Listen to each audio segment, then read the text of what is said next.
butter or not to butter? That is the question. Yesterday, we told you about a new study that says plant-based oils may be better than butter to reduce your mortality rate. Yeah, but which one is better, butter. Butter. or oil? Paula Dean over here says butter. I love the butter. Our 90s medical expert, Dr. Payal Kohli, is joining us now to break down this controversy. Dr. Kohli, good morning. Good morning. I love butter too. I like it as well. Okay, so first let's talk about, it's drawing a lot of controversy because recently Health and Human Services Secretary Robert F. Kennedy Jr. said some of these plant-based oils are bad for you. They can be, cause cancer or whatever. So what's going on here? Yeah, I mean, it's been trending on social media. People are saying that these are poisoning America and we don't realize it.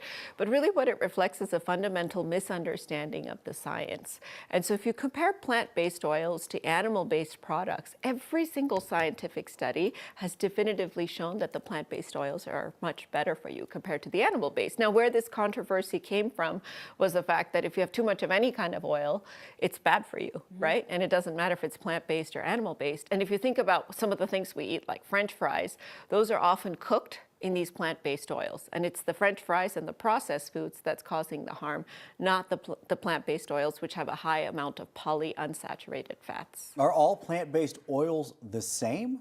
That's interesting too. So they've looked at it and it really depends on the ratio of the amount of unsaturated fat. So we've all heard that butter and animal fat is saturated, right? And saturated is poison for the arteries. That's really, really bad for you. So what you want to do is get polyunsaturated. Now, how much unsaturated fat you have can really help determine the benefits of the plant-based oil. For example, corn oil is not nearly as healthy for you as olive oil, which has been associated with a lower risk of dying.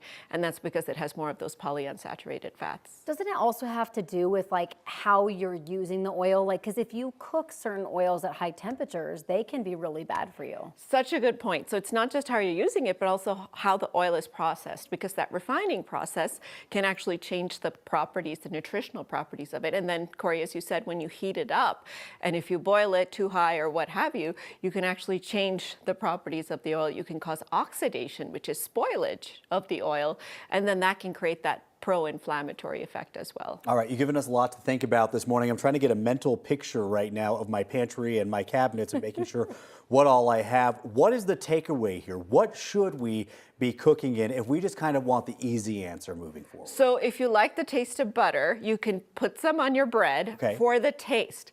You're not going to cook in it because it's not healthful. It's the opposite of being healthy.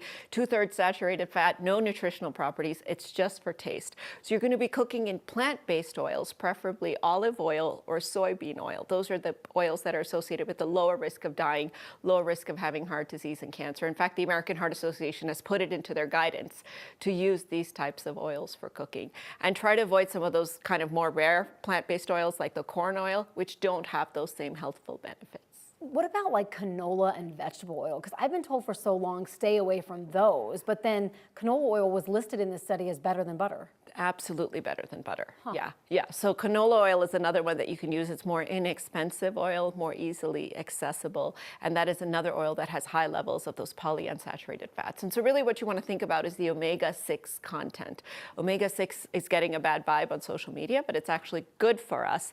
But guys, the key takeaway here also is moderation. Right. So any oil in excess is going to be unhealthy because it has a lot of fat in it. You want to limit the amount of total fat in your diet and avoid those ultra-processed foods. As good as those French fries taste, oh yeah, they're not good for us.